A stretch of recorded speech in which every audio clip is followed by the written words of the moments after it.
Hi everyone, most welcome आप सभी का आपके इस ऑनलाइन प्लेटफॉर्म यानी कि बिहार टेक्स्ट बुक पर। और स्पेशली इस वाली वीडियो में जिसमें कि हम लोग एक बहुत इंपॉर्टेंट न्यूज़ को डिस्कस करने वाले हैं।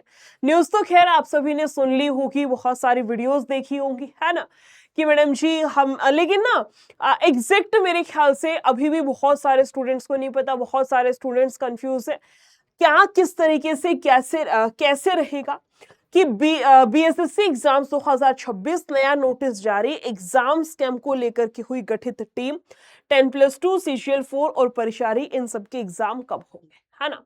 तो एक बारी हम देख लेते हैं कौन सी न्यूज है। एक बारी पूरा नोटिफिकेशन ना दिखा करके उस न्यूज की जो समरी है हम लोग वही डिस्कशन कर लेते हैं, ठीक है।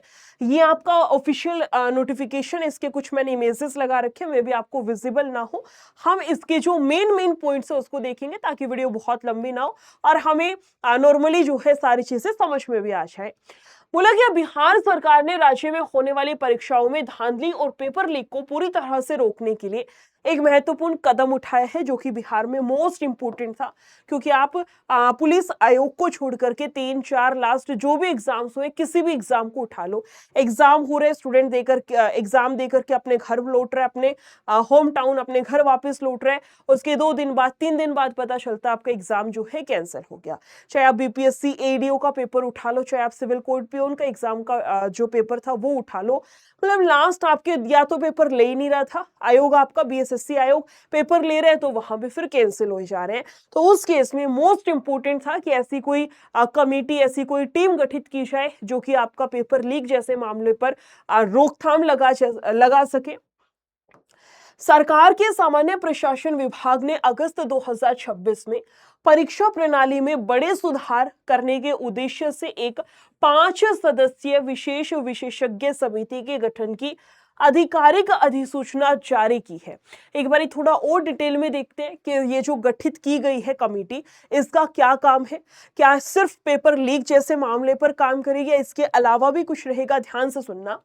समिति के अध्यक्ष सुप्रीम कोर्ट या हाई कोर्ट के कोई सेवारत यानी कि सेवारत या फिर सेवानिवृत्त यानी कि रिटायर्ड जज इस समिति के अध्यक्ष होंगे। रिपोर्ट का समय सीमा इस कमेटी को अपनी जांच व सिफारिश की रिपोर्ट 3 महीने के भीतर सरकार को सौंपनी होगी। परीक्षाओं का दायरा यानी कि कौन कौन से एग्जाम्स इसमें आपके इंक्लूड रहेंगे, जो कि सबसे मेन है। यह समिति माध्यमिक विश्वविद्यालय की परीक्षाओं से लेकर के सभी बड़ी भर्ती परीक्षा जैसे कि आपका बीपीएससी, बीएसएससी, पुलिस भर्ती आदि की समीक्षा करेगी। इसके अलावा मुख्य उद्देश्य प्रश्न पत्र लीक होने, परीक्षा केंद्रों पर नकल, उत्तर पुस्तिकाओं से छेड़छाड़ और रिजल्ट में होने वाली देरी को रोकना इसका मुख्य काम है। ये समझ में आया। एग्जाम लीक में भी क्या है, ऐसा मतलब कुछ होगा ना, या जैसे आपके आंसर जो आ रहे हैं, आंसर शीट है उनके साथ छेड़खानी। जैसे आपने केस सुना होगा, खाली पेपर छोड़ करके आगे और एमआर शीट अपनी खाली छोड़ के आगे आगे जाके गोले भरे जा रहे हैं, इस तरीके से, है ना। तो ऐसा कुछ भी ना हो, इस तरीके की कोई भी समस्या ना हो, किसी भी प्रकार से पेपर लीक का मामला सामने ना आए, उसके लिए ये वाली समिति है। इसका मुख्य टारगेट क्या है कि प्रश्न पत्र लीक ना हो, प्रश्न पत्र लीक ना हो। इसके अलावा परीक्षा केंद्रों पर नकल ना हो, उत्तर पुस्तिकाओं से छेड़खानी या छेड़छाड़ ना हो। इसके अलावा रिजल्ट में देरी होती है मोस्ट ऑफ द एग्जाम्स में, वो ना हो और आपका प्रॉपर तरीके से सारी चीजें कंडक्ट कराया जाए। इसके अलावा तकनीक का उपयोग किया है परीक्षाओं को पारदर्शी बनाने के लिए, यानी कि ट्रांसपेरेंसी जो है मेंटेन करने के लिए बोला गया है आपको आर्टिफिशियल इंटेलिजेंस यानी कि एआई, बायोमेट्रिक सत्यापन हो गया, सीसीटीवी हो गया, सीसीटीवी निगरानी और डिजिटल ट्रैकिंग जैसी तकनीकों को लागू करने पर जोर दिया जाए, सो दैट आपका पेपर लीक का जो मामले है वो कम से कम सामने आए या फिर एक तरह से रुक जाए। आगे चलिए, समिति का ढांचा और अध्यक्ष मैंने आपको बता दिया, समय सीमा और ये भी आपको बताया था इस समिति को 3 महीने के भीतर अपनी रिपोर्ट है।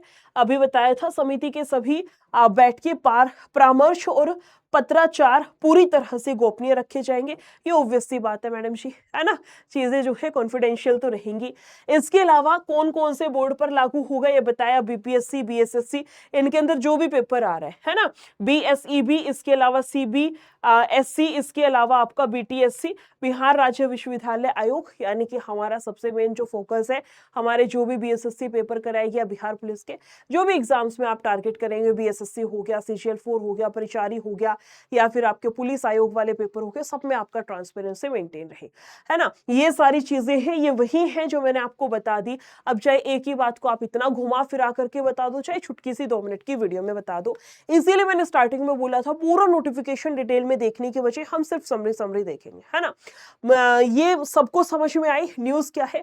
कमेंट्स वगैरह जो आप लोग कर रहे थे, मैसेजेस कर रहे थे, अब क्लैरिटी आई कि मैडम किस तरीके से कैसे क्या रहेगा, कंफर्म हुआ। अब देखो मेन बात वही है, ये जो आपकी चीजें हो रही है, ये कहीं ना कहीं बोल सकते हैं मैडम जी, जितना पेपर लीक का मामला सामने आता है हर एग्जाम पर, जैसे ही पेपर देते री एग्जाम हो गया, जिस तरीके से आपके आंदोलन कराए जा रहे हैं, आंदोलन हो रहे हैं, उन सबको देखते हुए मुझे लगता है इस वाली समिति का गठन किया गया है। अब इसमें देखने की जो मेन बात है वो यही है कि ऐसा ना हो कि बस ऑफिशियली आपकी चीजें हो गई और जो है ग्राउंड लेवल पर ना हो पाए, यानी कि बस समिति बन गई, लेकिन फिर भी क्योंकि अभी भी देखो स्ट्रिक्टनेस तो है, ऐसा तो नहीं है कि स्ट्रिक्टनेस नहीं है और मैडम जी इसलिए पेपर हमारे लीक हो जाते हैं, ऐसा तो नहीं है।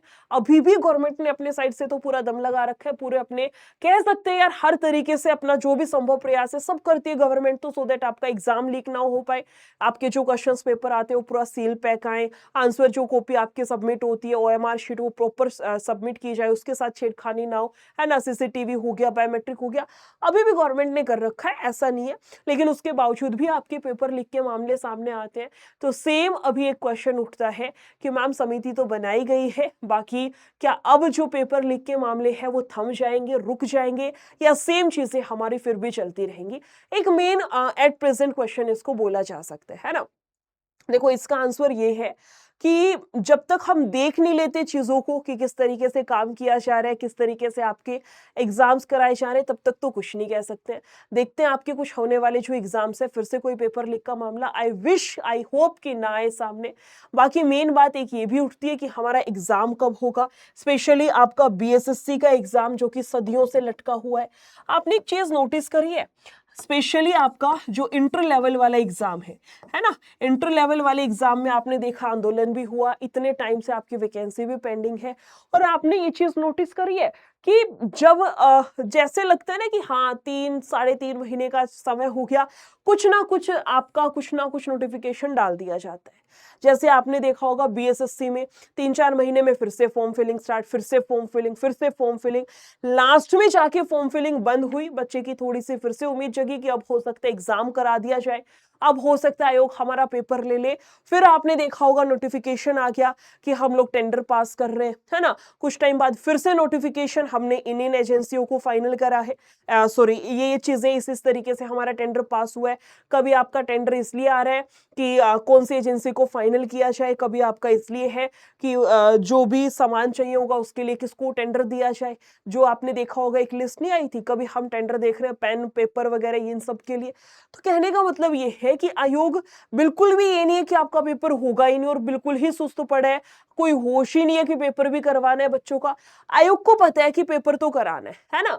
और उसमें भी जितना मुझे लग रहा है या फिर जितना अभी लास्ट आपका आंदोलन हुआ था, जब हम लोगों ने एक न्यूज सुनी थी, न्यूज़ तो क्या मैंने जितना मुझे याद है कि पता नहीं किसने बोला था, लेकिन इस तरीके की भी बात सामने आई थी कि जो आपके स्टूडेंट्स हैं, फॉर्म फिलिंग जितने हुए हैं आपके 35 लाख समथिंग फॉर्म भरे गए हैं, और इतने बड़े दायरे पर बिहार आयोग के लिए पेपर कंडक्ट कराना थोड़ा सा मुश्किल पड़ रहा है, इसलिए समय चाहिए ताकि आपका प्रॉपर मैनेजमेंट हो पाए, ट्रांसपेरेंसी के साथ में एग्जाम हो पाए, है ना।